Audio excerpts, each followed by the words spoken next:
जय श्री कृष्णा। राधे राधे। हर हर महादेव। आइए आज सुनते हैं श्रावण माह महात्म का 11वां अध्याय। इसमें हम सुनेंगे रोटक तथा उदुम्बर व्रत का वर्णन। सनत कुमार बोले, हे देव, श्रावण मास के वारों के सभी व्रतों को मैंने आपसे सुना, किंतु आपके वचनामृत का पान करके मेरी तृप्ति नहीं हो रही है। हे प्रभु, श्रावण के समान अन्य कोई भी मास नहीं है, ऐसा मुझे प्रतीत होता है। अतः आप क्यों का महात्मा बताइए। ईश्वर बोले, हे सनत कुमार, मासों में कार्तिक मास श्रेष्ठ है, उससे भी श्रेष्ठ माघ कहा गया है, उस माघ से भी श्रेष्ठ वैशाख है, और उससे भी श्रेष्ठ मार्गशीर्ष है, जो श्री हरि को अत्यंत प्रिय है। विश्वरूप भगवान से उत्पन्न होने से ये चारों मास मुझे प्रिय है, किंतु 12 मासों में श्रावण तो साक्षात शिव का रूप है। हे सनत कुमार, श्रावण मास में सभी तिथियां व्रत युक्त हैं, फिर भी मैं उनमें प्रधान रूप से कुछ उत्तम तिथियों को आपको बता रहा हूँ। सर्वप्रथम मैं तिथि तथा वार से मिश्रित व्रत आपको बताता हूँ।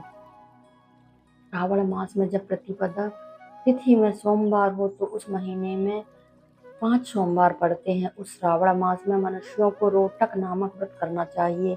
यह रोटक नामक व्रत 3.5 महीने का भी होता है। यह लक्ष्मी की वृद्धि करने वाला तथा सभी मनोरथों की सिद्धि करने वाला है। हे मुनि, मैं उसका विधान बताऊंगा, आप सावधान होकर सुनिए। श्रावण मास के शुक्ल पक्ष में प्रतिपदा तिथि को जब सोमवार हो, तब विद्वान प्रातः काल यह संकल्प करे, मैं आज से आरंभ करके रोटक व्रत करूंगा। हे सुश्रेष्ठ, हे जगत गुरु, हे मुझ पर कृपा कीजिए।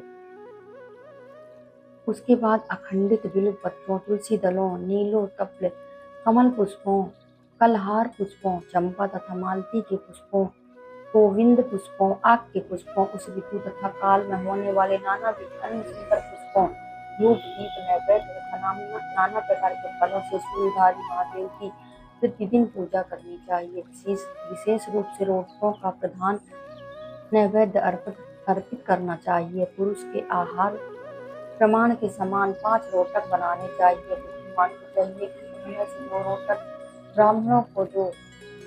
ब्राह्मणों को दें, 2 रोटक का स्वयं भोजन करें और 1 रोटक देवता को नैवेद्य के रूप में अर्पित करें। बुद्धिमान को चाहिए कि शेष पूजा करने के अनंतर अर्घ्य प्रदान करें।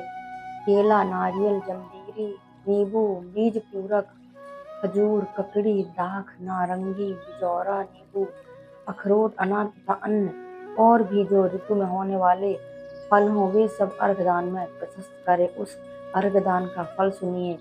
7 समुद्र सहित पृथ्वी का दान करके मनुष्य को जो फल प्राप्त करता है, वही फल विधान पूर्वक इस व्रत को करके वह पा जाता है। विपुल धन की इच्छा रखने वालों को यह व्रत 5 वर्ष तक रखना चाहिए। इसके बाद रोटक नामक व्रत का उद्यापन कर देना चाहिए। उद्यापन कृति के लिए सोने तथा चांदी के 2 रोटक बनाएं। प्रथम दिन अधिवासन करके प्रातः काल शिव मंत्र के द्वारा घृत तथा उत्तम बिल्व पत्रों से हवन करें।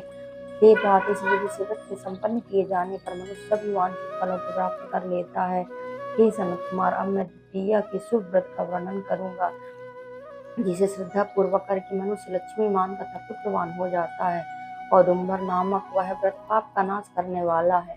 शुभ सावन का महीना आने पर द्वितीया तिथि को प्रातः काल संकल्प करके बुद्धिमान को विधि पूर्वक व्रत करना चाहिए।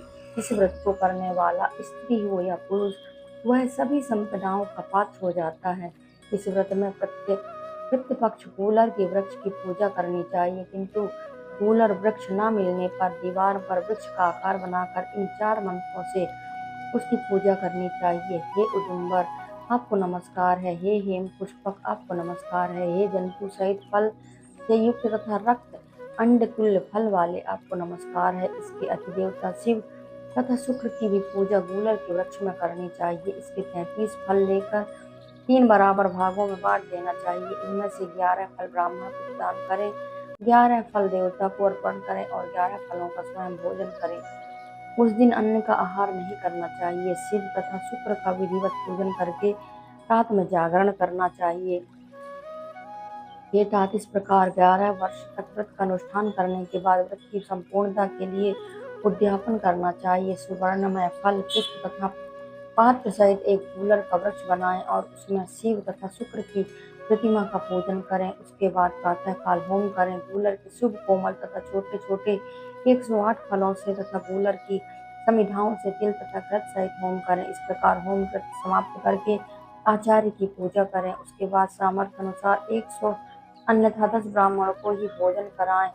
हे तात, इस प्रकार व्रत किए जाने पर जो फल प्राप्त होता है उसे सुनिए। जिस प्रकार यह गूलर का वृक्ष बहुत जंतु युक्त फलों वाला होता है, उसी प्रकार व्रत करता भी अनेक पुत्रों वाला होता है और उसके वंश की वृद्धि होती है। यह व्रत करने वाला सुवर्णमय पुष्पों से युक्त वृक्ष की भांति लक्ष्मीप्रद हो जाता है। हे सनत कुमार, आज तक मैंने किसी को भी यह व्रत नहीं बताया था।